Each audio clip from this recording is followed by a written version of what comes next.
DCB മീഡിയയുടെ daily അപ്ഡേറ്റ്സിലേക്ക് എല്ലാവർക്കും സ്വാഗതം. ഇന്ന് ഫെബ്രുവരി 24 തിങ്കൾ. ഇന്നും വരും ദിവസങ്ങളിലും നിങ്ങൾ അറിയേണ്ട പ്രധാന വാർത്താ അപ്ഡേറ്റുകളാണ് നിങ്ങളുമായി ഷെയർ ചെയ്യുന്നത്. മറ്റുള്ളവരിലേക്കും ഇൻഫർമേഷൻ ഷെയർ ചെയ്ത് നൽകുക. ചാനൽ ആദ്യമായി കാണുന്നവർ സബ്സ്ക്രൈബ് ചെയ്യുക. വീഡിയോ ലൈക്ക് ചെയ്ത് സപ്പോർട്ട് കൂടി തരിക.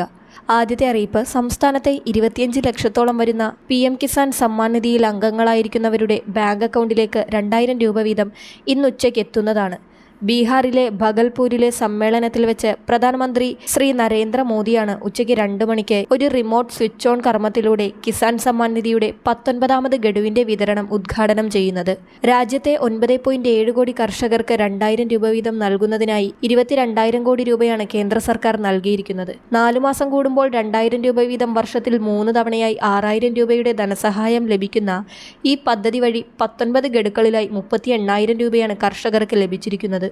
രണ്ടാമത്തെ അറിയിപ്പ്, പഴയ വാഹനങ്ങൾ ഉപേക്ഷിക്കുവാൻ ഉടമകളെ നിർബന്ധിതരാക്കുന്ന രീതിയിൽ നികുതിയും ഫീസും വർദ്ധിപ്പിക്കുകയാണ് കേന്ദ്ര സംസ്ഥാന സർക്കാരുകൾ. പഴയ വാഹനങ്ങളുടെ റോഡ് നികുതി സംസ്ഥാന സർക്കാർ ഇത്തവണ ബജറ്റിൽ കുത്തനെ കൂട്ടിയിരുന്നു. ഇപ്പോൾ കേന്ദ്ര സർക്കാർ പഴയ വാഹനങ്ങൾക്ക് ഫിറ്റ്നസ് ടെസ്റ്റിന് ഫീസ് ഉയർത്തുവാൻ പോവുകയാണ്. നികുതിയിൽ സംസ്ഥാനം 50% വർധനയാണ് വരുത്തിയതെങ്കിൽ ടെസ്റ്റിംഗ് ഫീസ് 8 ഇരട്ടി വരെ കൂട്ടുവാനാണ് കേന്ദ്ര നീക്കം. പഴയ വാഹനങ്ങൾ ഉപേക്ഷിക്കുവാൻ ഉടമകളെ നിർബന്ധിതരാക്കുന്ന രീതിയിലാണ് ഫീസ് ഉയർത്തുന്നത്. 15 വർഷം കഴിഞ്ഞ ഇരുചക്ര വാഹനത്തിന് 1000 രൂപയും മുച്ചക്ര വാഹനങ്ങൾക്ക് 2500 രൂപയും കാറുകൾക്ക് 5000 രൂപയുമാണ് നിർദ്ദേശിച്ചിട്ടുള്ളത്. ഇരുചക്ര വാഹനങ്ങൾക്ക് 300 രൂപയും കാറുകൾക്ക് 600 രൂപയുമാണ് ഇപ്പോൾ നൽകേണ്ടത്. ഇതോടെ ഓൾട്ടോ, മാരുതി 800, നാനോ പോലുള്ള ചെറു കാറുകൾക്ക് പോലും സംസ്ഥാന സർക്കാർ ബജറ്റിൽ വർദ്ധിപ്പിച്ച നികുതിയും ഫിറ്റ്നസ് ടെസ്റ്റ് ഫീസുമൊക്കെയായി 14,600 രൂപ വേണ്ടിവരും. ഇതുകൂടാതെ വാഹനത്തിന്റെ അറ്റകുറ്റപ്പണിക്കും പെയിന്റിങ്ങിനുമൊക്കെയായി ഉടമകൾക്ക് വേറെയും ചിലവുണ്ടാകും. അടുത്ത അറിയിപ്പ്, വീടുപൂട്ടി യാത്ര പോകുന്നവർക്കാണ്. വീടിന്റെ സുരക്ഷയ്ക്കായി ഇക്കാര്യം അറിയിക്കുവാൻ കേരള പോലീസിന്റെ ഔദ്യോഗിക മൊബൈൽ ആപ്പായ പോൽ ആപ്പിലെ ലോക്ക്ഡ് ഹൗസ് സൗകര്യം വിനിയോഗിക്കാവുന്നതാണ്. ഇങ്ങനെ ചെയ്താൽ വീട് സ്ഥിതി ചെയ്യുന്ന ഭാഗങ്ങളിൽ പ്രത്യേക നിരീക്ഷണം നടത്തുമെന്ന് കേരള പോലീസ് അറിയിച്ചു. യാത്ര പുറപ്പെടുന്നതിന് 48 മണിക്കൂർ മുൻപെങ്കിലും ആപ്പിലൂടെ വിവരം രജിസ്റ്റർ ചെയ്യണം. 7 ദിവസം മുമ്പ് വരെ പോലീസിനെ അറിയിക്കാവുന്നതാണ്. പരമാവധി 14 ദിവസം വരെ വീടും പരിസരവും പോലീസിന്റെ നിരീക്ഷണത്തിലായിരിക്കും.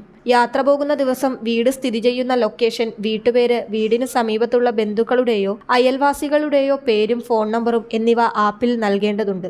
ഗൂഗിൾ പ്ലേ സ്റ്റോറിലും ആപ്പ് സ്റ്റോറിലും പോൽ ആപ്പ് ലഭ്യമാണ്. അടുത്ത അറിയിപ്പ്, ഫെബ്രുവരി മാസത്തിലെ ക്ഷേമ പെൻഷൻ തുകയുടെ വിതരണം കഴിഞ്ഞ ആഴ്ചയിൽ ധനമന്ത്രി KN ബാലഗോപാൽ പ്രഖ്യാപിച്ചിരുന്നു. ഈ ആഴ്ചയിലാണ് വിതരണം ഉണ്ടാവുക എന്നാണ് ധനമന്ത്രി അറിയിച്ചിരുന്നത്. ഇതിനായി 812 കോടി രൂപയുടെ അനുമതിയും ധനവകുപ്പ് നൽകിയിരുന്നു. 62 ലക്ഷത്തോളം പേർക്കാണ് വിതരണം. ക്ഷേമ പെൻഷൻ വിതരണത്തിനും ശമ്പളം, സർവീസ് പെൻഷൻ എന്നിവ നൽകുന്നതിനുമായി നാളെ ഫെബ്രുവരി 25-ന് റിസർവ് ബാങ്ക് വഴി കടപ്പത്ര ലേലത്തിലൂടെ 1920 കോടി രൂപ സംസ്ഥാന സർക്കാർ കടമെടുക്കുകയാണ്. ഈ തുക നാളെ തന്നെ സംസ്ഥാനത്തിന് ലഭിക്കുമെന്നാണ് അറിയുന്നത്. അങ്ങനെയെങ്കിൽ ബുധനാഴ്ച മുതൽ സംസ്ഥാനത്ത് ഫെബ്രുവരി മാസത്തെ ക്ഷേമ പെൻഷൻ വിതരണം ആരംഭിച്ചേക്കും. മറ്റുള്ളവരിലേക്ക് കൂടി ഈ ഇൻഫർമേഷൻ ഷെയർ ചെയ്യുക. മറ്റൊരു വീഡിയോയുമായി വീണ്ടും കാണാം.